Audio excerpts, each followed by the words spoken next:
그래서 이 전부 명령과 채권 양도는 정확하게 그 구조가 동일하다는 거. 네. 그래서 민법 450조 2항이었나? 네, 그걸 떠올려 주면 됩니다. 전부 채권자에게 대항할 수 있다. 네. 채권 압류 전에 있었던 사유를 가지고 압류 전 사유니까 그러면 전부 명령 받은 사람한테 대항할 수 있다는 겁니다. 채권 양도 통지가 있기 전에 채권 양도인에게 가지고 있던 모든 사유로 채권 양수인에게 대항할 수 있다. 네. 반대로 채권 양도 이제 그 통지 이후에 양도인에 대한 사유는 양수인에게 주장할 수가 없죠. 네. 그런 식으로 같은 구조라는 거. 그래서 1번은 뭐 따로 안 가져왔네 판례를. 네, 또 맞는 겁니다. 2번 수인의 채권자에게 금전 채권이 불가분적으로 기속되어 있는 경우에 네. 다수 당사자 채권 관계죠. 불가분들 채권자 중 1인을 집행 채무자로 한 압류 및 전부 명령이 이루어지면 그 불가분 채권자의 채권은 전부차에게 전부 명령 받았으니까 이전 되겠죠. 피전부 채권자가 아닌 다른 불가분 채권자는 모든 채권자를 위하여 전부를 이행할 수 있죠. 예, 이거 결론을 틀리게 냈네요. 네, 최신 판례입니다. 네. 최신 판례 이런 부분에서 지금 답을 정답 지문으로 지금 많이 하고 있죠. 네. 수인의 채권자에게 금전 채권이 불가분적으로 기속되는 경우에 그 중에 한 명만 전부 명령을 했어요. 그러면 그 한 명 것만 전부 채권자에 이전되죠. 전부 했으니까 전부 명령이 무효가 되는 게 아니라면 당연히 이전하죠. 근데 이게 이전이 되는 건 이전되는 거고 이거는 다른 불가분 채권자에게는 효력이 없죠. 네, 그 한 사람 그 전부 명령 한 사람한테만 효력이 발생하는 거니까 그렇기 때문에 다른 불가분 채권자의 채권의 기속에 변경이 생기는 건 아니죠. 그렇기 때문에 다른 불가분 채권자들은 이거 409조였나? 네, 그 다수 당사자 채권 관계에 나와 있죠. 모든 채권자를 위하여 좀 이렇게 할 수 있고 또 모든 채권자를 위해서 네, 이렇게 이행을 청구할 수 있고 그 다음에 전부를 이행할 수 있고 이런 그 규정이 있죠. 409조였나요? 네, 구할 수 있고 그렇기 때문에 요거를 지금 결론을 이렇게 청구할 수 없다고 틀리게 냈습니다. 그래서 한 명만 전부 명령 이렇게 한 건 그거고 별도로 움직인다는 거. 네. 법에서는 이런 구조가 되게 많죠. 서로 영향을 끼치는 것과 영향을 끼치지 않는 것을 잘 구별해야 됩니다. 여기서는 지금 이 1인에 대한 전부 명령과 이 불가분 채권자에서 이 모든 채권자를 위하여 이렇게 청구하고 이렇게 전부를 이행하고 변제하는 거죠. 그런 것들이 따로 지금 전부 명령이랑은 따로 움직인다는 거. 그래서 2번이 틀렸네요. 네, 최신 판례를 가지고 문제 결론 바꿔치기 했습니다. 3번 전부 명령이 제3채무자에게 송달되었으나 확정되기 전이에요. 네, 확정이 되어야 효력이 발생합니다. 전부 명령은. 다만 확정되었을 때 효력이 발생하는 게 아니고 제3채무자에게 송달된 시점으로 소급해서 효력이 발생하는데 그거는 확정이 되었을 때 확정이 안 되면은 의미가 없죠. 확정되었을 때 효력이 생기고 다만 그 효력의 발생 시점이 제3채무자에게 송달된 시점으로 소급한다.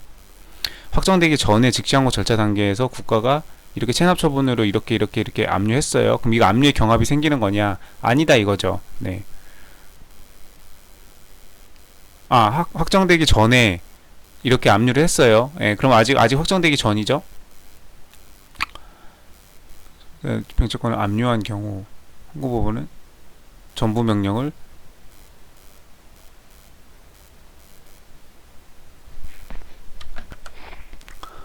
이게 지금 다른 판례랑 좀 헷갈렸는데 이게 지금 확정되기 전에 이렇게 지금 체납처분 압류를 집행채권을 압류했다고 되어 있고 그 다음에 그래서 결과적으로 이게 지금 이 전부 명령이 확정이 됐는지 안 됐는지가 안 나오죠.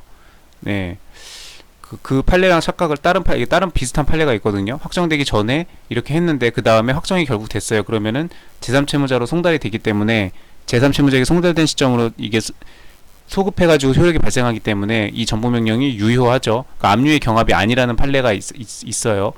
그런 판례가 있는데 그것도 매우 중요한 판례인데 지금 이거는 그 사안이 아니네요. 지금 그 판례랑 헷갈렸습니다. 지금 확정되기 전에 여기도 똑같이 지금 이렇게 체납처분에 대한 압류가 들어왔는데 그 다음에 그리고 나서 이게 지금 최종적으로 전부명령은 확정되어야 효력이 발생한다 그랬죠. 네, 그 효력 발생 시점이 소급하는 것 뿐이고 일단 확정이 돼야 되는데 확정되기 전에 이렇게 체납처분 얘기가 나오고 지금 이게 이 전부명령이 최종적으로 결과적으로 확정이 됐는지 안 됐는지가 지금 이 지문에 안 나와 있어요. 그러면은 아직 전부명령이 발생 안 한 거죠. 그러면 확정 안 됐으면 그러면은 이게 지금 압류가 경합된 상태에서 발령된 전부명령은 무효라고 되어 있죠. 전부명령은 확정되어야 효력을 가지고 이 229조 이 조문들은 뭐 227조, 229조 이 민사집행법 조문은 뭐 엄청나게 중요한 조문이죠. 네. 전부명령 확정되어 효력을 갖는다. 이거는 7항에 나와 있고 5항에 보면 전부명령이 제3채무자에 송달될 때까지 다른 채권자가 압류, 가압류 등 배당요구를 한 경우에는 경합된다고 보죠. 이렇게 되면 이때는 전부명령은 효력을 가지지 않는다고 이렇게 돼 있습니다. 그래서 지금 전부명령을 직권으로 취소한다는 거예요. 효력을 가지지 않기 때문에.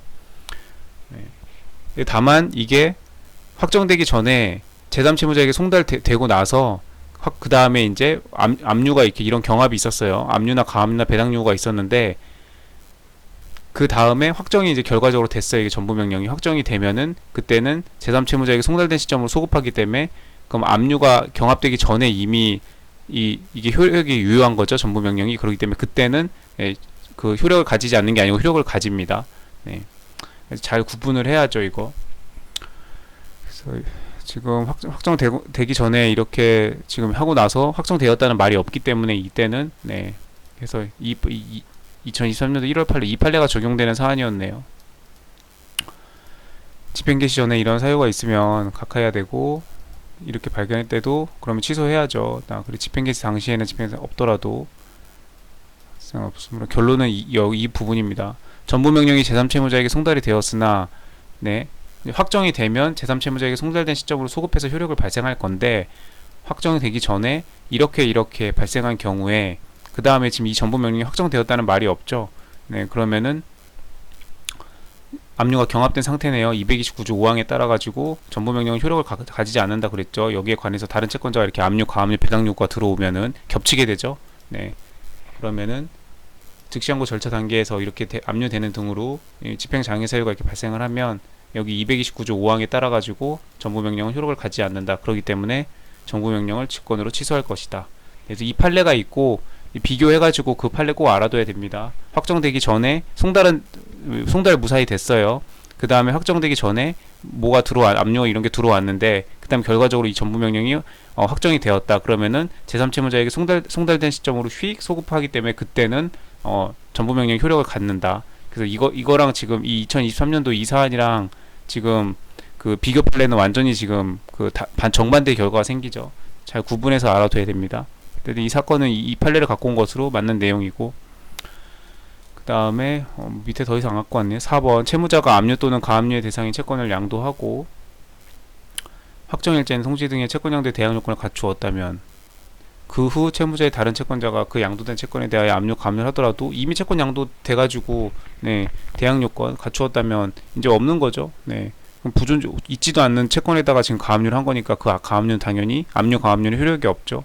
존재하지 않는 것과 같아 효력이 없고 그 얘기한 추심 명령 또한 당연히 무효죠. 네. 앞에 압류가 성립이 안 되는데 뭐 뒤에 추심 전부는 뭐 다음 절차는 당연히 성립이 안 되죠. 무효고 그 다른 채권자는 집행에 참여할 수도 없고 그쵸. 네. 압류가 되어야 그 집행 권한이 있어야 이게 들어오는 건데 지금 압류 자체가 이미 안 됐는데 그 뒤에 추심도 당연히 무효고 이 사람은 그 집행 절차에 참여할 아무 권한이 없죠. 집행 권한이 없죠. 그래서 맞는 내용이고 이거 다 민사 서류나 이런 데서 나오면 줄줄줄 써줘야 되는 너무너무 중요한 적입니다. 민사집행법에서 뭐 가장 중요한 거는 수험적인 측면에서는 당연히 금전채권의 강제집행, 압류 추심 전부죠. 네, 그것 때문에 민사집행법 하는 거죠. 네, 이게 원래는 다 민사소송법에 있었는데 민사집행법으로 이게 분리가 된 거죠. 그래서 그 옛날 판례들 보면 그 민사소송법에 이게 민사집행법 내용이 같이 있었기 때문에 막 500 지금 민사소송법 조문보다 훨씬 그 수치를 넘는 조문들이 막 그 판례에 적혀 있죠. 지금 민사집행법 227조, 229조 이런 조문들이 옛날 민사소송법 585조 막 이런 식으로 되어 있죠. 지금 민사소송법 조문보다 수가 더 많죠. 그때는 그게 하나로 합쳐져 있어가지고. 근데 민사집행법으로 따로 이제 분리가 돼서 나왔죠. 2002년도였나? 그래가지고 너무너무 중요한 판례입니다. 맞는 내용이고 위 사의 경우에 압류된 금전 채권에 대한 전부 명령이 절차상 적법하게 발부되어 확정되었다고 하더라도 전부명령이 제3채무자에게 송달될 때에 피압류 채권이 존재하지 않으면 전부명령도 무효고 그쵸. 제3채무자에게 송달될 대로 소급해서 성립한다고 아까 계속 얘기했는데 근데 그거는 이제 이게 정상적으로 압류명령이 정상적이어야 전부명령 그 뒤따르는 추심이나 전부도 네, 유효한 거고 피압류 채권이 존재하지 않았어요. 제3채무자 송달될 당시에 그럼 압류 자체가 무효니까 뭐 뒤에 추심 전부 똑같이 다 무효죠. 지금 여기는 지금 추심이고 여긴 전부고 다 무효입니다.